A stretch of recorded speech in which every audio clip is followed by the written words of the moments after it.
Well, first of all, Greg, thanks for having me in your studio. Hey, no worries. Welcome. This is actually my second visit. You had me on your show. I sat right over there on one of these fancy mics. Yeah. This was really fun. It was a very different experience being on your show. Before we get into that, how'd you get started?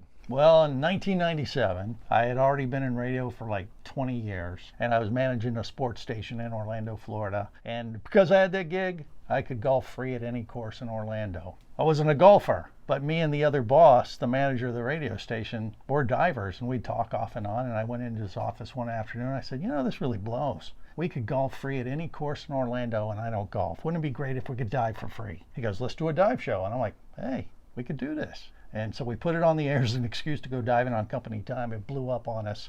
And next thing you know, here we are 26 years later. It's pretty crazy. So you launched the biggest scuba radio, the only real scuba radio show ever to exist, currently the biggest, just so you could go diving for free.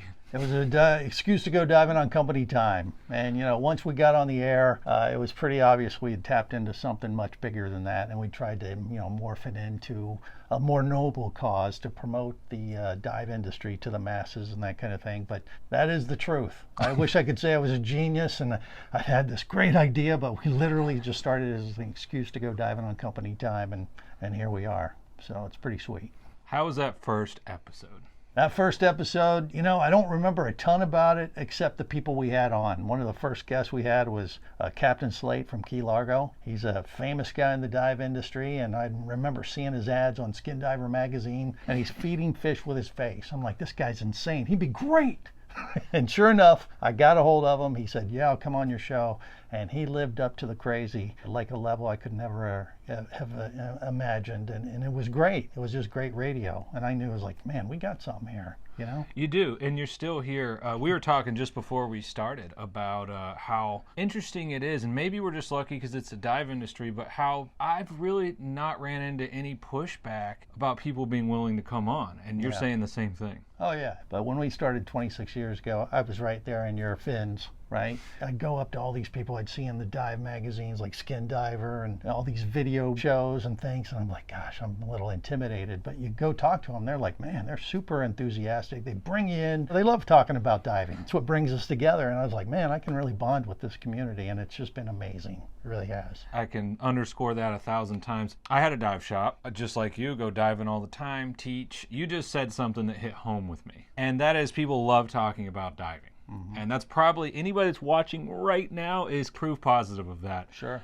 But I notice, what would you say the hours are from actual diving underwater to talking about diving? Oh, it's 10 times more surface interval chatter. And, you know, we have compared Scuba Radio to basically hanging out at a Tiki Bar after your day of diving. It's really just hanging out at the bar talking about your dives, because obviously we can't talk underwater too well. But yeah, people love talking about it. It's that common bond. It brings you together, and you just become part of the family, you know, and you're sharing fish tales with friends, and that's really what Scuba Radio is. Ideally, you hear our show and you hear us having so much fun, because we're just having a great time. You had me on your show a few weeks ago, and you're right. The fun is contagiousness. I feel like I'm just, like you said, at a Tiki Bar. You had a bunch of people on. It was a lot of fun. You guys bring that, I think, that everything good about diving, I think you guys bring and put it out there. Well, you know, once again, we try to spotlight the fun aspects of scuba diving. And, you know, you can talk about pretty fish and mixed gases and all the technical elements of diving, but that's not why we go diving. We go diving because it's fun.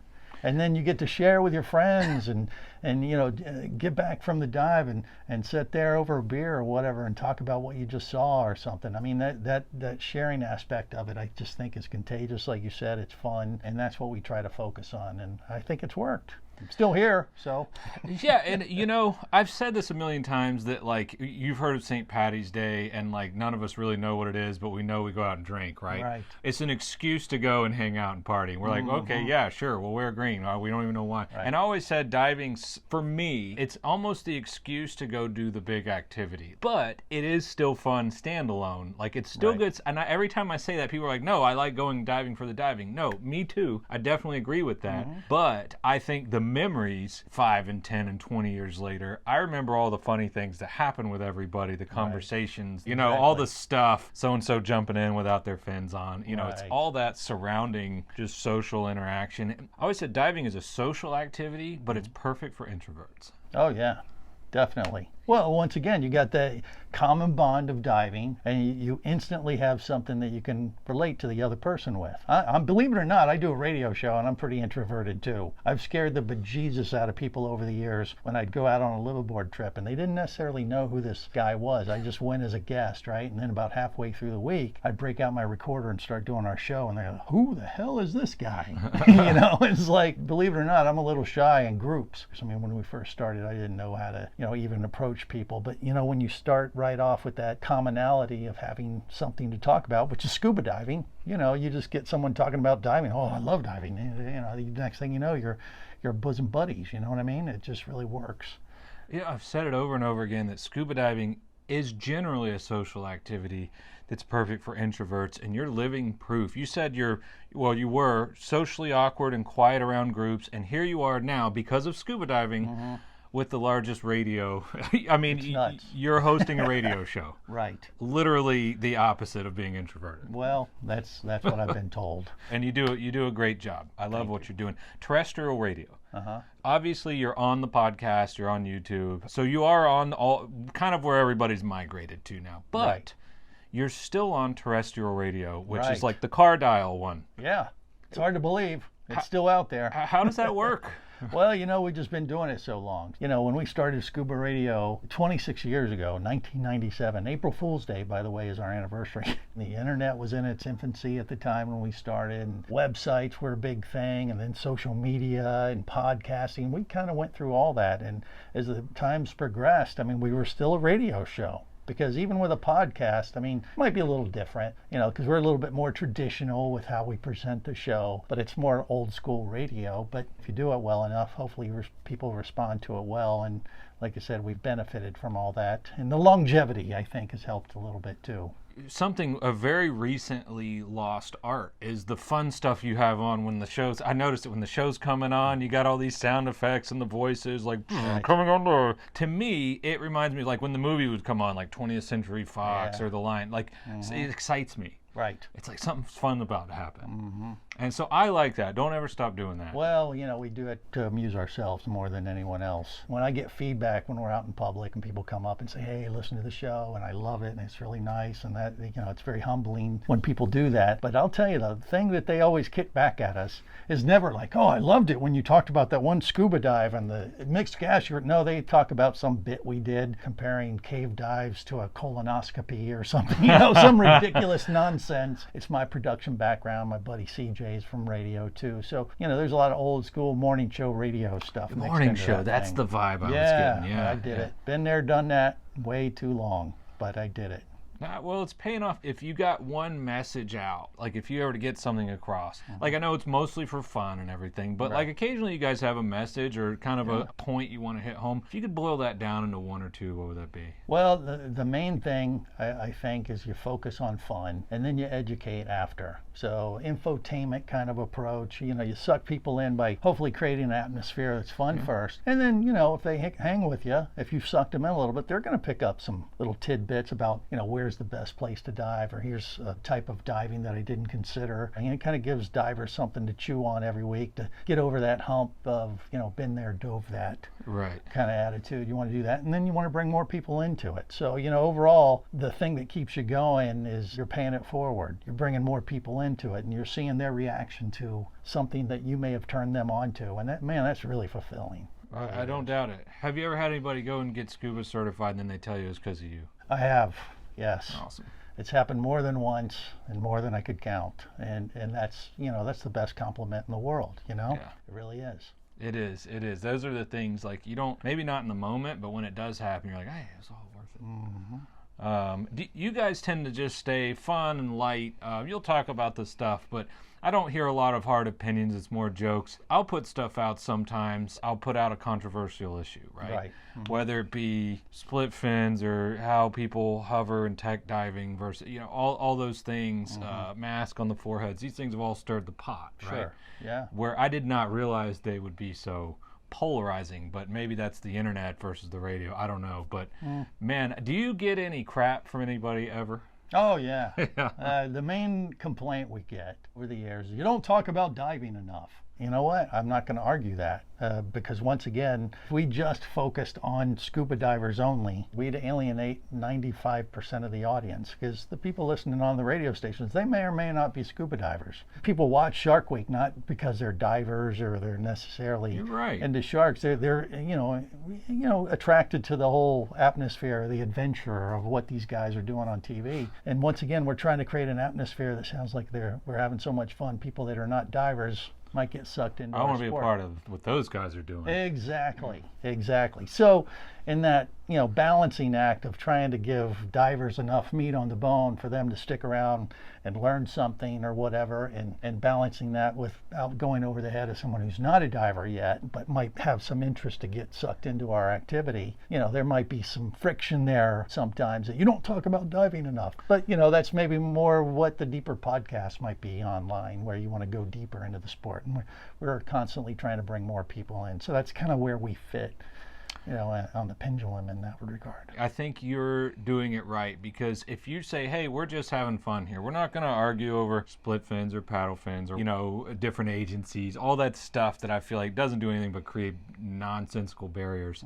You guys are just saying, hey, we're having fun here, we're not going to get into all that. And I think that's what attracts the new people, because I think the people that really get into it and they start having these debates and the comments and everything, it just drives the average person away. Right. They're all bitching at each other. I don't want to be in part of that. Right. Yeah. I want to be where the fun is. Yeah. And personally, it is more fun, to be honest, than getting into that minutia. But it's fine. I mean, it has its place, and we've delved into controversial issues over the years too. I mean, we're not afraid of it, but focus really is to keep it fun, lighthearted, and that kind of thing. When it comes to I've never gotten into the situation of trying to rate gear or this fin's better than that fin, because it's so subjective. It is. When you talk about the split fin issue, for instance, that would translate into radio like, do you have the toilet paper come over the top or over the bottom? Exactly. That's a classic radio. It always works. Shtick. Yeah, it'll make the phones light up for hours. But is that great radio? I don't know. It depends on how you look at it. There's not much value coming out of it. Right, exactly. Yeah. Trust me, social media is my game, and that is exactly, Gets them going. I got my go-tos, yeah. Right. So going back to when you started to now, right? Did you have a certain opinion then that has done a 180 to now? Well, when I first started, I did not think the people that were working in the industry were as crazy as they actually were. I mean, there's a pirate mentality when you get into the dive industry. I don't know if you felt that way when you ran a dive shop, but some of the characters in the dive industry are truly unique. So you did not expect to have such eccentric people in the diving industry? Correct. I mean, the people that you meet in this industry, sometimes they're totally nuts, which is radio gold. They're very authentic. I mean, I think there is like a pirate mentality to be in the dive industry, and that really lends itself to some very interesting characters that you meet. It does? Uh-oh, we're getting into this deep stuff now. Yeah. What's a commonly held belief currently in the dive industry, it's out there right now, that you just passionately disagree with?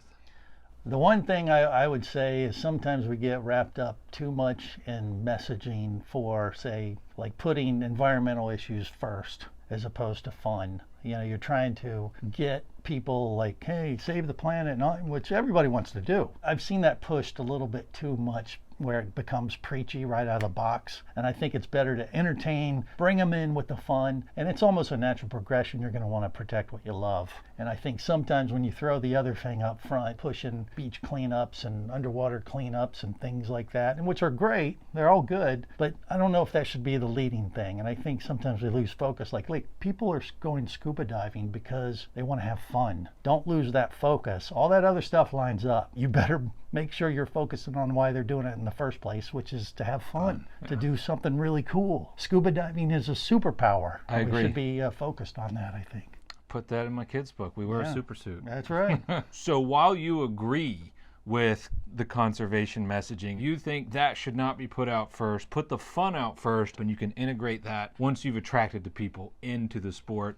Then you do the cleanups once they've caught the bug. Right. I just think sometimes we get ahead of our skis or ahead of our fins in that message, and we can't lose focus that people are scuba diving because it's so cool. And then all that other stuff lines up right behind it. It just happens naturally. Once you turn them on to what's going on underwater, they want to protect it. It's a natural progression, and I think it just happens. But sometimes we want to put that front, and you might end up alienating people accidentally, you know, or not realize that they may respond really well to that, or they may not. But sometimes I see that coming out too far front to me, and I think we got to suck them in first, and then let that progress. Like, hey, I love the cause and everything, but I'm just not sure about diving. I'm a little nervous. Don't know about the money. Don't know about the time. But fun attracts everybody always. Exactly. Right. Yeah. And then you bake that in later. You let it go. It just happens. You see two kinds of dive shops out there. Operations, even charters and so on. The ones that see the other one as a direct threat competition, and the ones that see them as allies. Right. I've noticed something, because I've actually interviewed people on this topic. The ones that are the most successful are the ones that do not see the other shop as their direct competition. Right. So true. And I've seen it over the years many, many, many, many times, and I totally agree 110%. You're not competing against each other. You're competing against all these other activities that people have a choice to go after, whether it's skiing, bowling, golfing, whatever the case may be. Not golfing. Boring. Yeah, exactly. You started doing Scuba Radio, so you get paid to go diving. That was really the only thing, because they were already giving you free golfing. You didn't want that. Right, because I didn't golf, yeah. And do you find scuba diving more enjoyable than golfing? Oh, hell yes. Are you kidding me? More relaxing or adventurous or challenging? Like, what is it? Yes, yes, and yes. Yeah, I mean, all of them. That's going to start a riot. Yeah, you know, I mean, look, I'm not knocking golfing, but hey, scuba diving is a whole nother level. I mean, golfing is a thing, and that's fine. You can do that on your surface interval if you want, but I'm telling you that, I mean, diving is just, you never know what you're going to see. You know, that adventure, that unknown element of it. You're bringing a friend in, and it's cool to see them light up. You know, you may have done it a million times already, and maybe you get a little jaded, but boy, you take someone to a dive site that you've been to, and you see them come out of the water and just see them explode with excitement. That is so cool to be able to share that with people, and it keeps me fresh too. You feed off of that. Yeah, exactly. Yeah. Absolutely. You're well connected. People know you. You see it all. You live it and breathe it. Yeah. Been doing it a long time. What's something still going on today that you wish everyone would just stop doing? Don't lose sight of how much fun our sport is. Don't get so caught up into everyday, oh gosh, how are we going to promote our dive shop or our dive equipment? And don't forget why people are even doing this in the first place, and that is to focus on the fun. And that's what we do. Like you brought up the DEMA show. One of the things we do at DEMA over the last, 15, 20 years now is Scuba Radio's there at the front of the show to warm up the crowd as they're getting ready to go in. And I saw this opportunity years ago that all these people were just sitting there waiting to get, twiddling their thumbs, looking at their phones. I'm like, hey, we could take this crowd and have a little fun, give away a few prizes, and do our little radio shtick and send them in there with a big smile on their face. And it just worked out really, really well. Now it's like a benchmark event at DEMA every year. It is. I've seen you there. I've watched it. Before I was even listening to this, that's how I knew you. I'd seen you there. Like, what are those idiots up on stage at the DEMA show? What are they doing? What is going on there? And you kind of get the whole party started there, and I see you in and out throughout the show as well. Yeah. How do we come up and say hi to you when we're at DEMA? I just come up and say hi. That's usually how it works. The DEMA show it's like our family reunion. I mean, you're right. Once you get in the industry for a few years, it's not that big, really. And it's very cool. You can very quickly get into it's not really a clique. It's just, this person, they introduce you to this person. Next thing you know, you have this huge network of friends, and literally it's like my family reunion now at the DEMA show. And I love it. It's such a great community. And they're always looking for new people and new blood to come in and share the love of diving. That's what it's all about, and that's that common bond that brings us all together, for sure. One thing. What is a specific thing that you have that is your favorite thing about doing Scuba Radio? Oof. I mean, that's very fulfilling when people come up and say, hey, we listened to this show, and they kick something back that they've heard on the show. Something I was like, gosh, I can't believe someone actually heard that and liked it. But that is pretty cool. It's good. It's that sharing, that part of it, I think, that kind of keeps me going. What's 5 to 10 years out look like? Geez, I don't know. We're going to keep doing what we do, keep, diving around the world and finding new places to go dive. I mean, the list keeps getting longer and longer. Whenever people ask me, well, you've done all this stuff over the years and you've done everything, haven't you? No, not even close. We haven't even scratched the surface, honestly. There's so many places left to go. There's always some new type of diving to do, or What do you do for fun? Well, I go diving. You're not allowed to say diving. You're not allowed to say radio. Okay. Well, I got other shows. Can I talk about that? Yeah. We have World of Boating, so it's a similar type of show for the boating industry. Yeah, and then we have, that's right, and Just Plane Radio, which is for private pilots and general aviation. So I'm actually learning how to fly an airplane. You've been warned. You're doing all the fun stuff, man. Yeah, well, it's kind of a Jimmy Buffett lifestyle. Jimmy was, we just lost him, a few weeks ago, and he was research for Scuba Radio, World of Boating, and Just Plane Radio. I read his books. I was like, he has the lifestyle, he has the soundtrack. I want to see if I can put that together on the radio, and that's kind of what we did. You need a dive boat to get to the dive site, so that's how World of Boating started. And then we started going to the Caribbean. You got to travel, so you need the plane. Had some islands in the Caribbean couldn't get to. Started flying private, and said, hey, let's do a radio show there too. So kind of evolved out of a necessity with our traveling, but diving started it all for sure. Jimmy Buffett, to me, he created a persona that I think that lifestyle was always there, but he kind of gave it a face. He gave it a name. And now you got the restaurants and the retirement community. Like, he created a world. He defined it. Right. And he gave us an ability to put a face with it. No doubt. And he created the lifestyle. His latest song called Bubbles Up that got released just after his death. It's actually a diving focused song. And if you look up the video, you're going through a virtual scuba dive. And there's references to the bends, and it's a very positive message. But I was like, wow. And, a lot of his songs are more boaty, and this latest song, Bubbles Up, is very diver centric. I'm like, wow. You got to tip your hat. To Absolutely. him for just drawing so much attention to our sport and just the lifestyle. And that kind of thing. And he provided a great soundtrack. Once again, thank you for bringing me on the show recently. That was a new experience for me. Welcome anytime. And no end in sight. You're going to this DEMA. You're going to be at DEMA in November in New Orleans. And you're going to do the ones after that too, right? The one after that, I think, is Vegas now. Yeah, right? probably. This is the first time DEMA's been in New Orleans in God knows 15 years or something. Well, Greg, thank you so much for coming on, man. I appreciate it. No worries, man. And thank you for having me on your show recently. That was fun. Well, you got it. Anytime.